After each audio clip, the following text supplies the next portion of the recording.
Phone tapping కేసులో కొనసాగుతోంది విచారణ. రాధాకిషన్ రావు కస్టడీపై నేడు నాంపల్లి కోర్టులో తీర్పు వెలువడనుంది. ఇప్పటికే ప్రణీత్ రావు, భుజంగరావు, తిరుపతన్నల కస్టడీ పూర్తయింది. ఇక ఇదే అంశానికి సంబంధించి మరింత సమాచారం మా క్రైమ్ బ్యూరో చీఫ్ కృష్ణ అందిస్తారు. కృష్ణ, చెప్పండి. లావణ్య, ఏదైతే ఈ ఫోన్ ట్యాపింగ్ కేసు వ్యవహారానికి సంబంధించి ఈ అరెస్ట్ ప్రస్తుతం సెంచర్గూడ జైల్లో ఉన్న టాస్క్ ఫోర్స్ మాజీ డీసీపీ రాధాకిషన్ రావుని కస్టడీకి ఇవ్వాలంటూ నాంపల్లి కోర్టులో ఈ బంజారాహిల్స్ అంటే ఎస్ఐటి పోలీసులు పిటిషన్ దాఖలు చేయడం జరిగింది. నిన్న గత 2 రోజులుగా దీనిపైన వాద ప్రతివాదం కూడా జరుగుతున్నాయి. 10 రోజుల పాటు తన కస్టడీకి ఇవ్వాలని చెప్పేసి వారు నాంపల్లి కోర్టులో వాదనలు కూడా వినిపించారు. అయితే రాధాకిషన్ రావు ఎప్పుడైతే ఆయన తనంతటా తాను పోలీసుల ఎదుట విచారణకు హాజరు కావడం జరిగిందని, ఆ తర్వాత పోలీసులు అతన్ని దాదాపు 2 రోజుల పాటు అతన్ని విచారణ చేపట్టి స్టేట్మెంట్ రికార్డు కూడా చేశారు. అయితే ఎప్పుడైతే రాధాకిషన్ రావు తానే స్వయంగా పోలీసులు ఎదుట లొంగిపోయిన తర్వాత విచారణకు సంబంధించి అనేక అంశాలను కూడా ఆయన వెల్లడించడం కూడా జరిగింది. పోలీసుల అడిగిన ప్రతి ప్రశ్న కూడా సమాధానం చెప్పడమే కాకుండా ఈ కేసు అసలు ఎలా మొదలైన నుంచి మొదలుకొని ఈ కేసులో ఎవరెవరు ఉన్నారు, అది మొత్తం టాస్క్ ఫోర్స్ వ్యవహారాన్ని వాహనాల్లో డబ్బులు ఎక్కడెక్కడికి తరలించాము, ఈ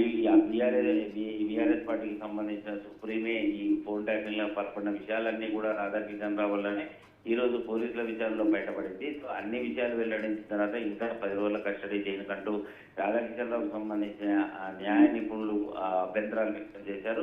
ఇటు పోలీసుల వ్యవహారానికి సంబంధించి ఈ సుప్రీంకి, ఆ తర్వాత ప్రభాకర్ రావు విదేశాల్లో ఉన్న ప్రభాకర్ రావు విచారణకు రావాలన్నా ఈ బీఆర్ఎస్ పార్టీకి సంబంధించిన సుప్రీమే కాదు, ఈ టాస్క్ ఫోర్స్ అధికారులు తీసేసిన డబ్బునంతా ఎవరికైతే చేరవేశారో మాజీ మంత్రి వ్యవహారాలు వీరందరి వివరాలు పూర్తి స్థాయిలో తెలియాలి, ఆధారాలు దొరకాలి అంటే ఖచ్చితంగా రాధాకిషన్ రావుని విచారణ చేపట్టాల్సిందే అని చెప్పేసి కూడా పోలీసు అధికారులు కోర్టులో వాదించారు.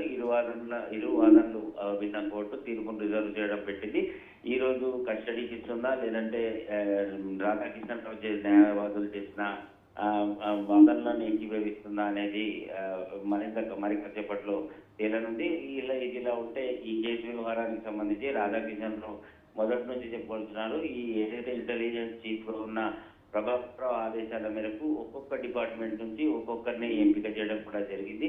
రాచకొండలో ఉన్న భుజంగరావు, ఆ తర్వాత సిటీ కమిషనరేట్ లో ఉన్న తిరుపతన్న, టాస్క్ ఫోర్స్ లో ఉన్న తనను, అలాగే ఏదైతే ప్రత్యేకాధికారిగా ఉన్న ఈ వేణుగోపాల్ రావుని, ఈ మొత్తం ఎస్ఐబిలో ఇటు ఫోన్ ట్యాపింగ్ వ్యవహారానికి సంబంధించి ఆయన మనందరినీ కూడా ఒక టీమ్ గా ఏర్పాటు చేశాడని చెప్తున్నారు.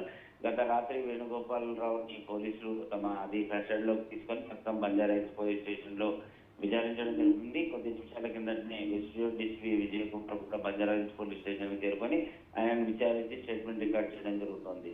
లావణ్య, ఎందుకని రాధాకిషన్ రావు పాత్ర అంత కీలకమైంది ఈ కేసులో? కృష్ణ, ఈ కేసు వ్యవహారానికి సంబంధించి ఫోన్ ట్యాపింగ్లు వాటి అంశాలు కేవలం వీరంతా కూడా రికార్డ్ చేసి ఆ తర్వాత ప్రభాకర్ రావుకు తెలియజేయడం, ఆ తర్వాత ఎన్నికల సమయంలో ఎవరైతే అటు కోమటిరెడ్డి రాజగోపాల్ రెడ్డి కానీ, రఘునందన్ కానీ, ఆ తర్వాత ఇతరులు ఎవరైతే అంటే ఏదైతే బీఆర్ఎస్ పార్టీ కాకుండా ఇతర పార్టీలకు ఫండింగ్ ఇవ్వాలని చూశారో వారందరినీ బెదిరించి కూడా ఫోన్ కాల్ల ద్వారా బెదిరించి టాస్క్ ఫోర్స్ ఆఫీసులో రూపొందించి వాళ్ళ దగ్గర పెద్ద మొత్తంలోనే డబ్బులు వసూలు చేయడం, వాళ్ళన్నింటినీ కూడా టాస్క్ ఫోర్స్ పోలీస్ వాహనాల్లో ప్రత్యేకంగా వాటన్నింటినీ కూడా తరలించి ఆ బీఆర్ఎస్ అధినేతతో పాటు ఆ మాజీ మంత్రికి ప్రస్తుతం ఆయన ఎమ్మెల్యేగా కొనసాగుతున్నారు. సో ఆయనపై అందించామని చెప్పి రాధాకిషన్ రావు మొత్తం జరిగిన అంశాలన్నింటినీ కూడా పోలీసుకి వివరించడం జరిగింది. సో ఈ కేసులో మొత్తం అందరూ కూడా భుజంగరావు చేసిన ప్లాన్ లోనే వీరంతా పావులుగా వాడారు మళ్ళీ అని చెప్పి కూడా ఆయన చెప్పడం. సో ఎప్పుడైతే ఇటు భుజంగరావు, తిరుపతన్న, రాధాకిషన్ రావుని విచారిస్తే భుజంగరావు, తిరుపతన్న స్టేట్మెంట్ల కన్నా రాధాకిషన్ రావు ఇచ్చిన స్టేట్మెంట్లనే చాలా ఎక్కువ అనేక అంశాలు బయటపడ్డాయి. అందులో దీని వెనుక ఉన్నది బీఆర్ఎస్ సుప్రీం అనే ఒక పేరు కూడా బయటికి రావడం, ఆయన పేర్లు వివరాలు కూడా పోలీసులు ఇప్పటికే ఆయనకు నోటీసులు ఇచ్చేందుకు సిద్ధమైనప్పటికీ కూడా ఇంకా ఆధారాలు దీంట్లో కావాల్సి ఉన్న నేపథ్యంలో రాధాకిషన్ రావుని కస్టడీకి ఇస్తే మరిన్ని విషయాలు తెలిసే అవకాశం ఉంటుందని చెప్తారు. రాధాకిషన్ రావు చెప్పిన ఏదైతే సమాచారం మేరకే వేణుగోపాల్ని గత రాత్రి సిటీ అధికారులు అదుపులోకి తీసుకుని ప్రస్తుతం బంజారాహిల్స్ పోలీస్ స్టేషన్ లో విచారణ చేపట్టడం జరుగుతుంది. అండ్ వేణుగోపాల్ని, రాధాకిషన్ రావుని విచారిస్తే ఇంకా కీలక నేతల పేర్లు బయటపడే ఛాన్స్ ఏమన్నా ఉందా కృష్ణ? ఖచ్చితంగా ఈ కేసు వ్యవహారానికి సంబంధించి కేవలం రేవంత్ రెడ్డి అనే కాదు, రాధాకిషన్ రావు చెప్పిన వివరాల ప్రకారం కోమటిరెడ్డి రాజగోపాల్ రెడ్డికి సంబంధించిన 3.5 కోట్లు కానీ, రఘునందన్ రావు బంధువుల ఇళ్లలో దొరికిన డబ్బుల వ్యవహారం కానీ, ఆ డబ్బుల వ్యవహారం అంతా ఎటు వెళ్ళింది ఏంటి అనే విషయం పైన కూడా అధికారులు ఆరా తీయడం కూడా జరుగుతుంది.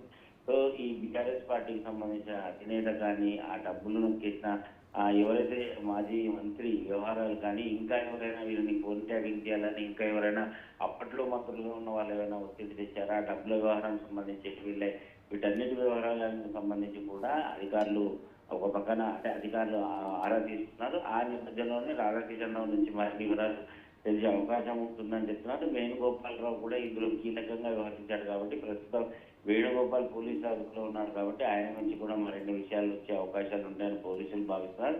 ఏదేమైనప్పటికీ కేసులో ఇప్పటి వరకు ప్రస్తుతం ఎస్ఐబిలో పనిచేస్తూ పట్టుబడ్డ వ్యక్తుల నుంచి అనేక సమాచారాలు రాబడినప్పటికీ కూడా ప్రభాకర్ రావు గారికి వచ్చి అప్రూవర్గా మారితే ఖచ్చితంగా ఎవరైతే ఆ పార్టీకి సంబంధించి వ్యక్తి ఫోన్ ట్యాపింగ్ చేశారో ఆ బీఆర్ఎస్ అధినేత కూడా అరెస్ట్ కాక తప్పదు.